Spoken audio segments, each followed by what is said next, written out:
प्रिय विद्यार्थियों, लोक प्रशासन की कक्षा में आपका स्वागत है।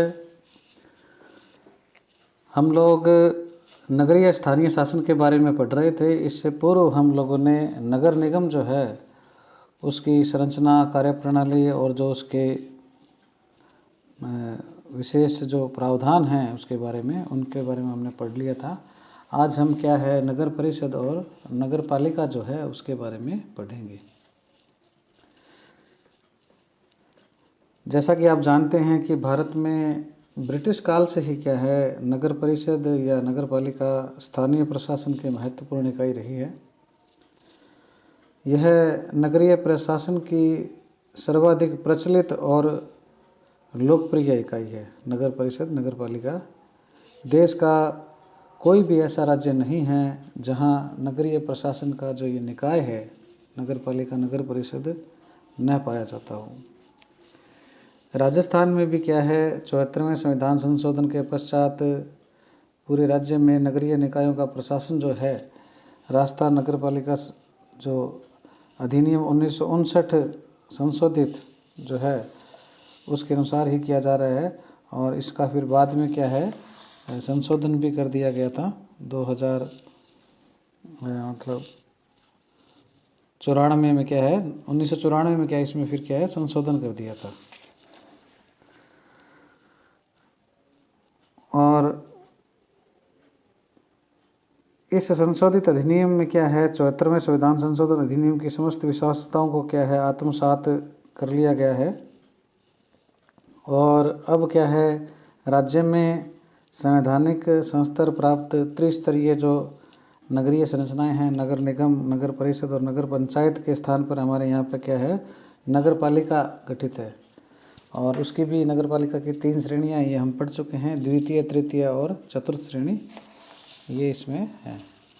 थोड़ा सा हम देख लेते हैं कि नगर परिषद और नगर पालिका में क्या अंतर है। वैसे कोई ये जो इसकी परिषद, अध्यक्ष, उपाध्यक्ष, मोटा मोटी सारी लगभग एक जैसी चीज़ें हैं। बस थोड़ी सी 1-2 बातों का इसमें क्या है, एक तो क्या है जनसंख्या के आधार पर इनमें क्या है अंतर पाया जाता है कि जो नगर परिषद है वो क्या है वास्तव में नगर पालिका प्रथम श्रेणी जो है वही है। नगर पालिका प्रथम श्रेणी ही नगर परिषद कहलाती है। अर्थात जिसकी जनसंख्या क्या है 1 लाख से लेकर 5 लाख के बीच में है वो क्या है नगर परिषद है।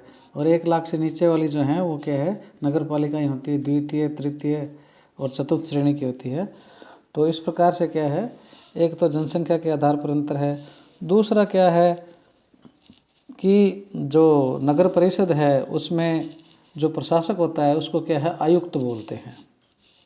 और जबकि नगर पालिका जो होता है उसमें क्या है उसको अधिशासी अधिकारी, एग्जीक्यूटिव ऑफिसर अर्थात ईओ बोलते हैं। तो ये 2 मोटे अंतर हैं, बाकी लगभग क्या है इनमें क्या है चीज़ें सारी समान ही हैं। तो इसलिए हम क्या इनको क्या है नगर परिषद और नगर पालिका जो है इसको क्या कंबाइंड ही देखेंगे। तो ये जो इसकी संरचना है उसको हम क्या है संगठन जिसको हम कहें इसको हम क्या है निम्न बिंदुओं के तहत देखेंगे। तो इसमें ये 4 हैं पॉइंट। एक तो क्या है परिषद है जो एक निर्वाचित निकाय होता है, एक अध्यक्ष तथा उपाध्यक्ष, इसके अलावा आयुक्त, अधिशासी अधिकारी और समितियां। तो निर्वाचित निकाय या परिषद के बारे में हम देखते हैं। परिषद जो है वो नगर परिषद या नगर पालिका का एक क्या है विचार विमर्शकारी निकाय है।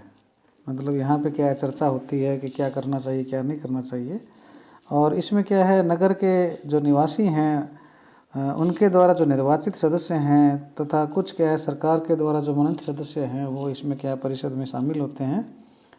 और इसके लिए क्या किया जाता है कि जो संपूर्ण नगर जो है चाहे नगर पालिका है चाहे नगर परिषद है उसको क्या है वार्डों में बांट लेते हैं। और प्रत्येक वार्ड से क्या है वयस्क मताधिकार जो है उसके आधार पर क्या है सदस्यों का चुनाव होता है। और इनको फिर क्या है हम पार्षद बोलते हैं। जो सदस्य चुनकर आते हैं वो क्या कहलाते हैं पार्षद, वार्ड पार्षद।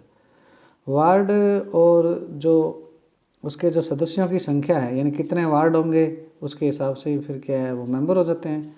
वो क्या है राज्य सरकार निर्धारित करती है किसमें कितने वार्ड होंगे। नगर पालिका में सरकार क्या है इसकी जो वार्डों की संख्या है या पार्षदों की संख्या जो है उसमें क्या है वृद्धि या कमी भी कर सकती है। 93 तक तो यह प्रावधान था कि यदि निर्वाचन के द्वारा परिषद में महिलाओं का प्रतिनिधित्व नहीं हो पाता है तो 2 महिलाएं जो हैं उनको क्या है, मतलब उसमें परिषद में क्या है, कोवेटेड या सहवरित किया जाता था। परंतु फिर क्या हुआ, 74वें संविधान संशोधन के पश्चात क्या है, अब निकायों में क्या है, 1/3 क्या महिलाओं के लिए आरक्षण कर ही दिया है, तो इसलिए क्या है वो स्थिति नहीं रही है। और अब नगर निकाय जो हैं उनका कार्यकाल हम जैसे पढ़ चुके हैं वो 5 साल होता है। और जो ये परिषद है उसको क्या है, नगर की जनप्रतिनिधि सभा भी हम कहते हैं। और ये क्या है, नगरीय प्रशासन के लिए क्या नीति निर्धारण और नियमों के निर्माण का काम करती है। और जो परिषद है, परिषद ही क्या करती है, ये जो नगर पालिका या नगर परिषद जो है उसका क्या है, बजट जो है वो भी क्या पारित करती है। बजट पर क्या है चर्चा करते समय जो परिषद स्थानीय सेवाओं का क्या है स्तर निर्धारित करती है। और यह नगर के क्या है, मतलब प्लान डेवलपमेंट जिसको हम कहते हैं, नियोजित विकास, सफाई है और रखरखाव है, इस संदर्भ में क्या है वो क्या है कि जनरल पॉलिसी, सामान्य नीति जो है उसको क्या है तैयार करती है।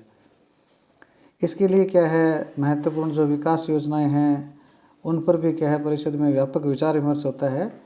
और नगरीय शासन के संचालन के लिए क्या है, परिषद को क्या उपनियम बनाने के भी क्या व्यापक अधिकार प्राप्त है। कोई भी नया कर है उसका प्रस्ताव सर्वप्रथम क्या है परिषद की स्वीकृति के लिए रखा जाता है और उसके पश्चात ही फिर क्या उसको परिषद से पास करके राज्य सरकार की स्वीकृति के लिए भेजा जाता है। यानी कोई टैक्स जो लगेगा तो उसको पहले परिषद पास करेगी, फिर परिषद के पास करने के पश्चात उस कर प्रस्ताव को क्या है राज्य सरकार के पास भेजा जाता है।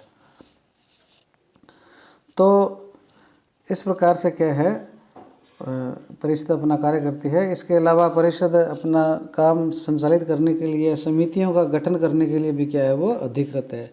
परिषद ही अपने अध्यक्ष और उपाध्यक्ष का क्या है निर्वाचन करती है और उनको हटा भी सकती है। इस प्रकार से क्या है स्थानीय जनप्रतिनिधि सभा के रूप में परिषद क्या है, जो स्थानीय लोग हैं नगर परिषद और नगर पालिका के, उनके लोगों की आकांक्षाएं जो हैं उनका वो क्या है प्रतीक मानी जाती है। तो इस प्रकार से जो परिषद है एक निर्वाचित निकाय है और एक वैचारिक निकाय है। इसके पश्चात हम अध्यक्ष और उपाध्यक्ष के बारे में देखते हैं। 2009 से पहले क्या है नगर की जो वयस्क जनता जो है, वयस्क मतलब जो वोटर्स जो हैं वो क्या है निर्वाचित परिषद जो है उसकी जो वार्ड मेंबर हैं अपने में से क्या है एक अध्यक्ष या उपाध्यक्ष का चुनाव कर लेते थे, ठीक है। परंतु अब क्या है अध्यक्ष सभापति का निर्वाचन क्या है जनता द्वारा प्रत्यक्ष रूप से किया जा रहा है। नगर परिषद का जो अध्यक्ष है वो परिषद की क्या है बैठकों की अध्यक्षता करता है और साथ ही क्या करता है कार्यकारी उत्तरदायित्वों का भी क्या है निर्वाह करता है। इस प्रकार वह एक साथ क्या है दोहरी जिम्मेदारियां निभाता है। एक और तो वो क्या है नीति निर्माण में क्या है जो पार्षद चुनकर आए हैं उनका नेतृत्व करता है। दूसरी ओर वो क्या है जो पॉलिसी हैं, जो नीतियां हैं उनके क्रियान्वयन में क्या है जो अधिशासी अधिकारी या जो आयुक्त हैं उनका क्या है पर्यवेक्षण और नियंत्रण भी क्या है वो करता है। वह नगर का प्रथम नागरिक भी कहलाता है। और नगर पालिका के जो कर्मचारी हैं उनकी सेवाओं से संबंधित जैसे मामले हैं, वेतन, भत्ते, अवकाश, इन सब का क्या है वो निपटारा करता है। नगर पालिका का सरकार या जनता से होने वाला पत्र व्यवहार जो है वो उसके माध्यम से ही होता है। इसके अलावा वह बजट है, कोई स्टेटमेंट वक्तव्य देना है, पत्रावलियाँ जो है, स्थानीय प्रशासन से संबंधित जो डॉक्यूमेंट हैं, प्रपोजल या प्रस्ताव हैं और एनुअल रिपोर्ट जो हैं उसको क्या है परिषद में तथा उसके पश्चात क्या है सरकार में क्या है सरकार को क्या है प्रस्तुत करने का कार्य भी वो करता है। स्थानीय प्रशासन से संबंधित जो सभी रिकॉर्ड्स हैं, अभिलेख जो हैं उनका भी वो क्या रक्षक होता है। वह नगर पालिका की वित्तीय और कार्यकारी प्रशासन की भी क्या है देखरेख करता है।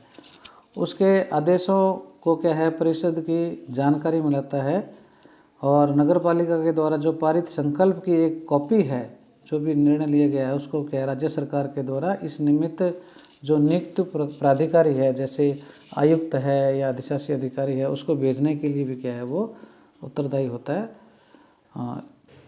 अब हम देखते हैं कि अध्यक्ष जो पद है उसमें भी क्या है, आरक्षण की व्यवस्था की गई है। 74वें संविधान संशोधन के बाद मतलब क्या है, जो नगर पालिका मतलब जो अधिनियम की धारा 65 जो है, इसमें हमारे नगर पालिका अधिनियम है, उसमें संशोधन करते हुए व्यवस्था की गई है कि राज्य की नगर पालिकाओं के जो अध्यक्ष पद हैं उस पर भी क्या SC ST व महिलाओं के लिए क्या है, राज्य सरकार के द्वारा समय समय पर निर्धारित प्रावधानों के अनुसार क्या है, आरक्षण होगा। और राज्य के किन नगर पालिकाओं या नगर परिषद में ये स्थान आरक्षित होंगे उसका निर्णय क्या है, राज्य निर्वाचन आयोग करेगा। SC ST के लिए अध्यक्ष के पदों के लिए आरक्षण व उन वर्गों की जो जनसंख्या का घनत्व है उन निकायों में, और महिलाओं के लिए क्या पूरे राज्य में क्या है उसके हिसाब से किया जाता है। और SC ST के लिए जो ये प्रावधान है तब तक लागू रहते हैं जब तक अनुच्छेद 334 के प्रावधान लागू हैं। अध्यक्ष जो है वो अपने स्वयं क्या है अपने पद से क्या त्यागपत्र दे सकता है, और किन्हीं परिस्थितियों में उसे परिषद के द्वारा हटाया भी जा सकता है यदि अध्यक्ष बिना सूचना परिषद की बैठकों में 1 महीने से ज़्यादा एब्सेंट रहे, या जो निर्धारित नीति है उसके विरुद्ध क्या है अविश्वास प्रस्ताव परिषद में बहुमत से पारित हो जाए तो उसे क्या हटाया जा सकता है। जब अध्यक्ष एब्सेंट होता है या पद रिक्त होता है उस स्थिति में क्या है उसके जो भी अधिकार हैं उस और जो शक्तियां हैं उसका प्रयोग क्या है उपाध्यक्ष के द्वारा किया जाता है।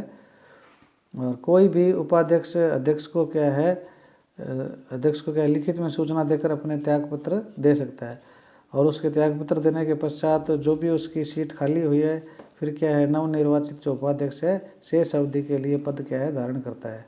अध्यक्ष या उपाध्यक्ष द्वारा जो दिया गया त्यागपत्र है किंतु उस त्यागपत्र के प्रभाव होने से पूर्व क्या है वापिस भी वो ले सकता है। त्यागपत्र सक्षम अधिकारी को पेश होने पर क्या सूचना प्राप्ति की तिथि से 1 माह के बाद क्या है वो क्या है इफेक्टिव होता है, प्रभावी होता है। और यह भी प्रावधान किया गया यदि त्यागपत्र सक्षम अधिकारी को प्रस्तुत न हो तो क्या है वो वैध नहीं माना जाता। तो इस प्रकार से क्या है ये बातें बताई गई है।